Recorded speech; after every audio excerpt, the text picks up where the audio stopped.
Sammy helped me shut out the rest of the family and bosses and underbosses of the other families. I think we totaled over 38 convictions.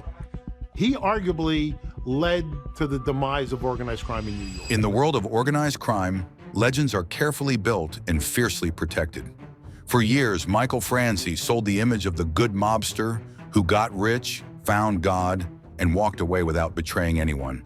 Then former Gambino underboss Sammy the Bull Gravano publicly called that story a lie. Their clash forced a question the Mafia hates. Can anyone really leave the life clean? The myth of Michael. Behind the polished image, Michael Franzese did something almost no one in organized crime ever managed. He became famous without being widely feared or hated. He was known as the businessman, the mob captain who used deals instead of bullets, who supposedly turned the life into a corporate enterprise and then walked away without a trail of bodies. During his rise in the Colombo crime family, Michael became one of its highest-earning captains.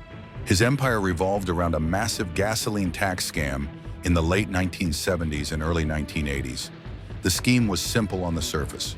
Buy gasoline in bulk, sell it to gas stations, then disappear before paying the taxes owed on each gallon. The unpaid taxes became pure profit. Investigators later said the operation was pulling in millions of dollars a week at its peak. Shell companies were set up along the East Coast to confuse authorities and keep the money moving. Michael dressed like a Wall Street executive, drove luxury cars, and earned a reputation as a yuppie mob boss. To the public, he looked more like a young businessman than a street gangster. But people inside that world insisted no one moved that kind of money in New York without serious protection. Even if Michael avoided pulling triggers himself, enforcers were still part of the machine that protected his profits. The violence might not have been visible, but it was never truly absent. In 1986, federal prosecutors finally cracked his gas tax operation. Michael pled guilty to racketeering and other charges and served several years in prison. Many assumed that once he got out in 1994, he would disappear like most ex-mobsters.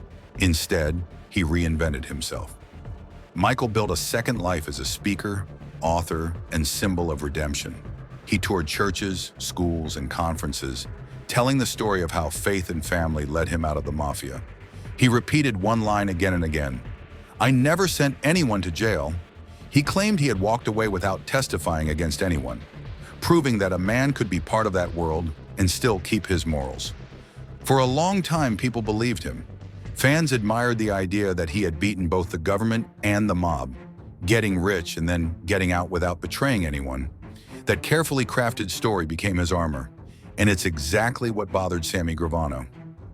Two paths to power. Sammy the Bull Gravano came from a very different side of the Mafia. Where Michael built his name on deals and dollars, Sammy built his on violence and loyalty. As underboss of the Gambino family under Johngotti, he was one of the most feared men in American organized crime. He admitted to taking part in or ordering multiple murders. If Michael was the corporate face of the mob, Sammy was its muscle. Michael's path into the life came through family. His father, John "Sonny" Franzese, was a powerful underboss in the Colombo family. Michael grew up in social clubs and back rooms where power moved in envelopes of cash and quiet handshakes. When his father went to prison, Michael stepped in. Insiders later said he had a sharp business mind and unusual discipline. Instead of hijackings and small-time gambling, he hunted for a way to make millions without firing a shot. The gas tax scheme became that path. Sammy's rise was bloodier. Within the Gambino family, he gained a reputation as the man who got things done when others hesitated. His name became tied to one of the most important events in modern mob history: the 1985 assassination of boss Paul Castellano outside Sparks Steakhouse in Manhattan. According to court testimony, Sammy helped plan the hit that allowed Johngotti to seize control of the family. From then on, law enforcement saw him as a key architect of a violent takeover. By the mid-1980s, Michael and Sammy were both near the top of their worlds. One controlled fuel depots, accountants, and shell companies. The other commanded killers and crews. They operated in the same city, in the same era, but rarely crossed paths. Yet they were bound by one reality: Federal agents were closing in on all of them. By the late 1980s, the FBI was planning bugs, flipping informants, and using racketeering laws to go after entire families. Indictments spread through New York's crime families, and the old structure of the Mafia began to crumble. Michael's gas empire fell, and he went to prison. Sammy's world collapsed when wiretaps caught John Gotti talking about murders in which Sammy had been involved. Both men eventually faced the same choice: fight the government and risk dying in prison, or cooperate. Sammy chose to flip. His testimony helped convict John Gotti and turned him into one of the most famous government witnesses in mob history. To the underworld, he became the ultimate traitor. Sammy never denied it.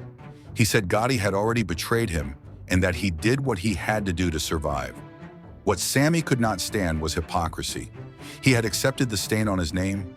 Michael, in his eyes, tried to escape that same stain while still enjoying the benefits of fame, Sammy's explosive claim. For years, rumors floated that Sammy Gravano didn't buy Michael's story. He believed that anyone who walked out of federal prison and back into public life as cleanly as Michael did must have given something in return. Eventually, he said it out loud. On his podcast and in interviews, Sammy explained how he saw it. Once you were in the Mafia, he said, you didn't just walk away alive unless someone allowed it, and no one allowed it for free. When he looked at Michael Franzese and John Gotti Jr., he saw two men who had left the life, stayed alive, and built public platforms.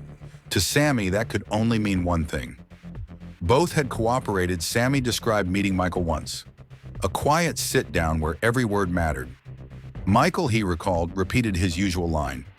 I never put anybody in jail. To the public, that sounds noble. To Sammy, it missed the point. He said it didn't matter whether anyone went to prison because of Michael.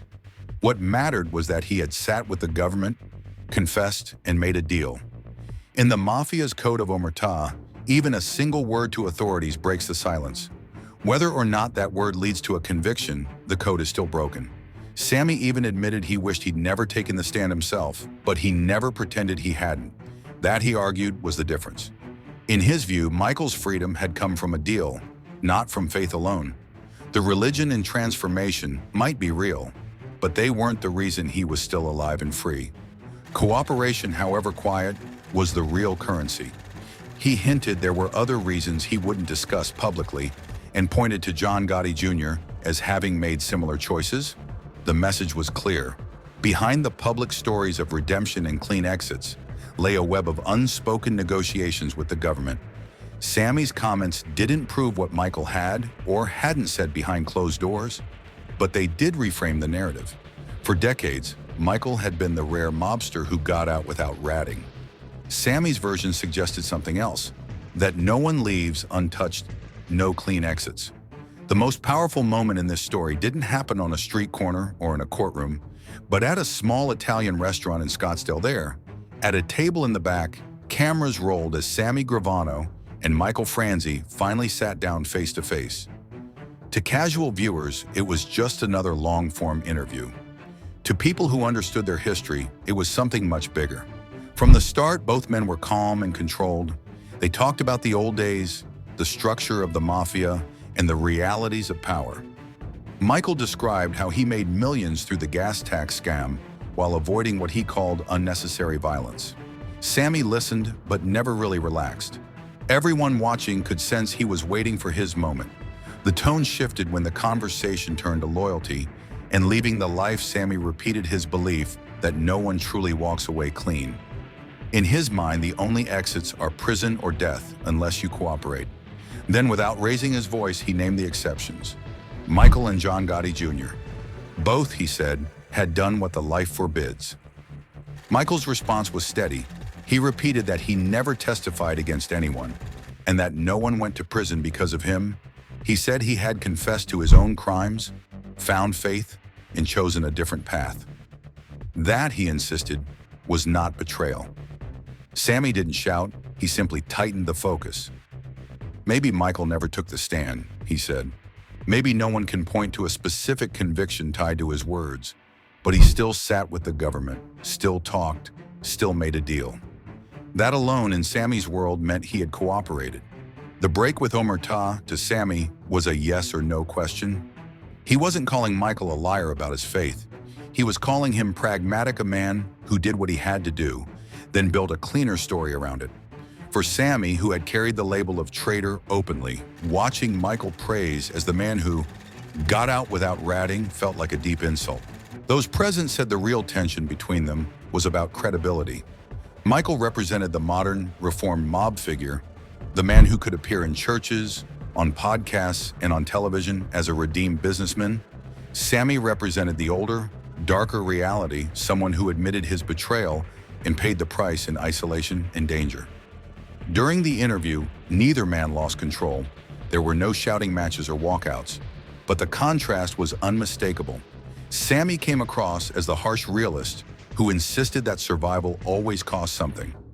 Michael appeared as the strategist who believed he had found a narrow path between loyalty and self-preservation. When the cameras finally stopped, the story didn't end. The room stayed tense. Sammy was polite but distant, satisfied that he had spoken his version of the truth.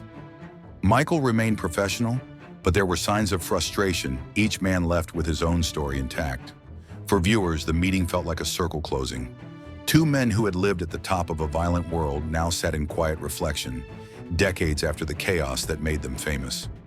Their conversation was not really about who was tougher or who made more money.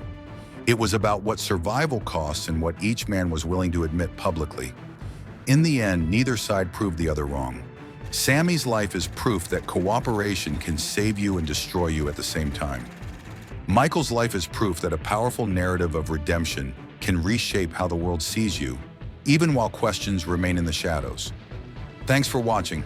Don't forget to subscribe to Epic Dive for more amazing documentaries.